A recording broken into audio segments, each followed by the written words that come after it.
номер 14.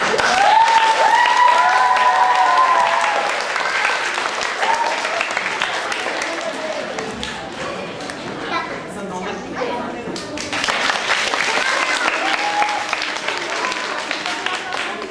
И номер 4.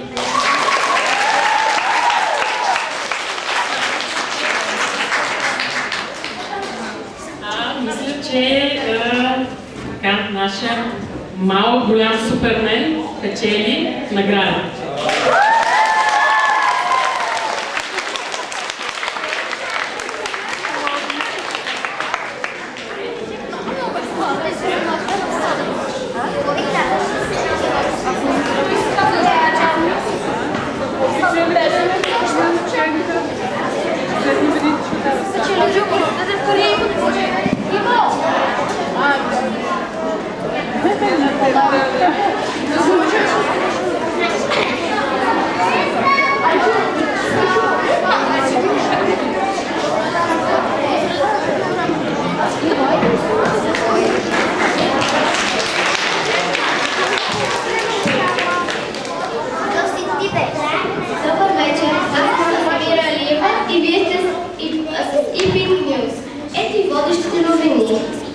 Организираме конкурс за отличник на 2013 година, отнасящ се за деца до 14 годишна възраст. Той или тя ще бъде награден с стипендия, една напълно безплатна учебна година в ИПИН. Можем да ви съобщим и временното класиране по обявените от нас критерии, текущи оценки, редовно писане на домашни, добро поведение в час, участие в конкурсите на ИПИН и при присъствие на организираните от нас събития. Първите 5 места за сега се държат от Александър Банков, Мартина Вълкова, Никола Бачевски, Ирен Острева и Ванина Найденова. Браво! Но не забравяйте, че имате време до май месец да внесете съществени изменения в класирането.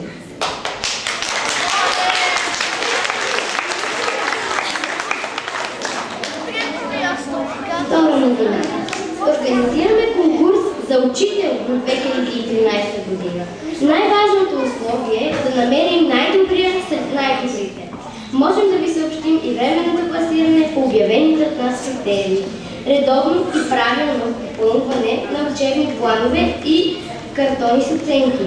Неотменяни часове по вина на учителя и наваксване в рамките на месец и половина. Резултати на учениците, мнение на клиентите, редовно присъствие на екипни срещи, участие в дейности, не свързани само с преподаване. Например, подготовка на сценарии, реквизити, репетиции и други. Първите 5 места за сега се държат от Виктория Накова, Анна Банкова, Кристина Вирчева, Светлана Кълченко и Лора Стимова. Но не забравяйте, че и вие, скъпи учители, имате време до май месец да промените класирането.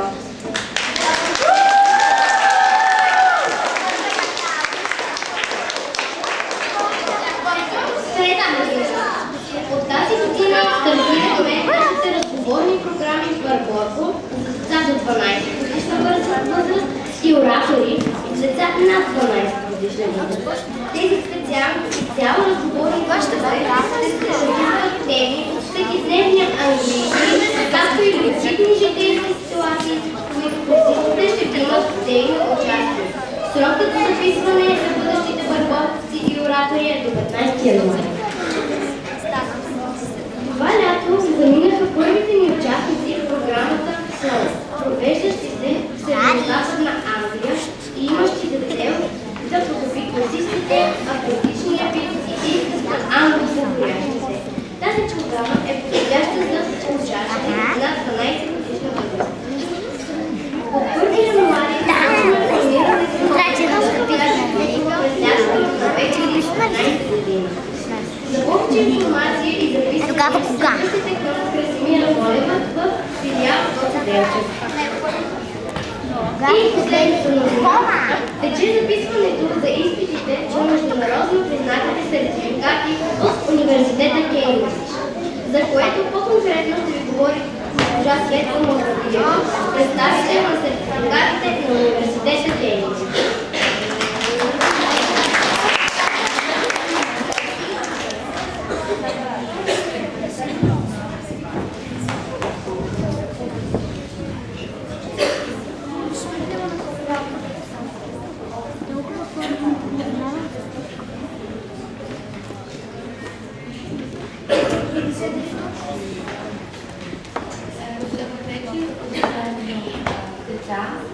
Уважаеми ученици от среден и горен курс, уважаеми родители, аз се казвам Света Мавродиева и съм представител на езиковите сертификати в Университета Кембридж за България.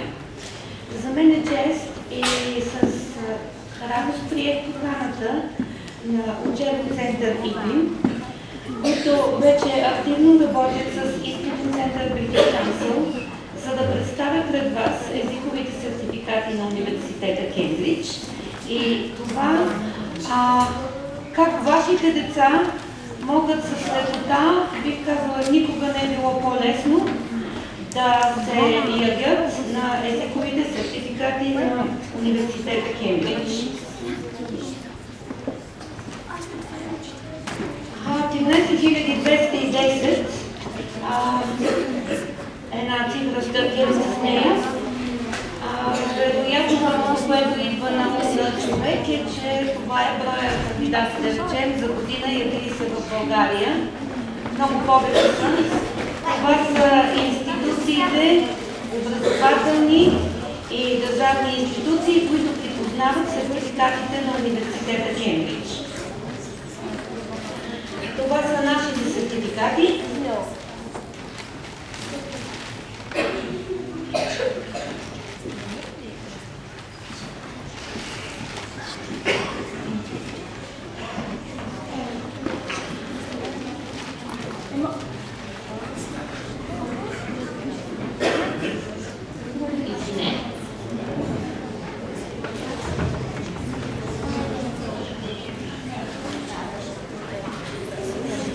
Представителството в 26 страни в България в момента вашите деца, уважаеми родители, вие пораснали вече деца, които бихте могли да правят своите собствени планове.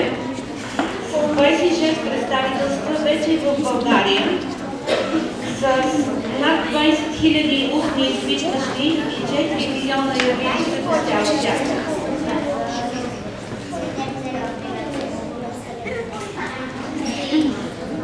През 2013 година се навършват 100 години от последното ниво на сертификатите Кембридж, Proficiency.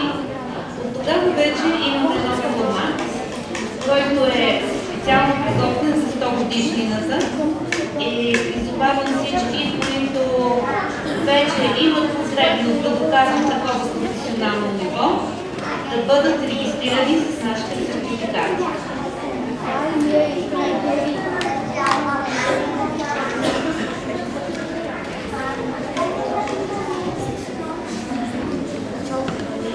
Повече от 6000 институции глобално са тези, които приемат, не само приемат, а и признават сертификатите на Кембридж.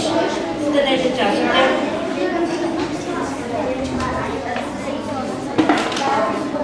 Това е общата европейска езикова рамка за децата и учениците в езиков център ИПИН. Можем да предложим сертификати от най-малките на възраст 7 години до 101.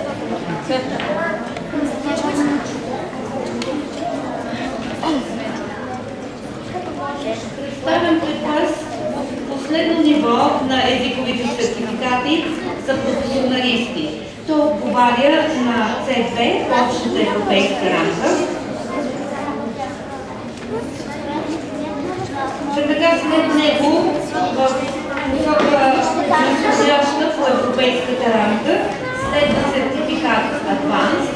Този сертификат се припознава от 90% от университетите в Великобритания и цял свят. Следва доста известния сертификат, също познат и припознат от университети и колежи.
победител е Кристиян Василев. Както знаете, рисунката победител е отпечатана върху нашата покана за този бал. И по традиция ще можете да закупите нея, както и всички други рисунки, които децата с голямо старание нарисуваха.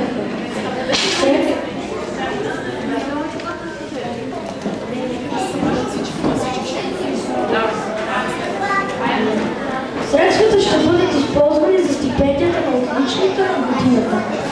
Конкурса за най-красива коледна играчка първо място се разделят двама души. Това са Александър Банков и Петя Филчева.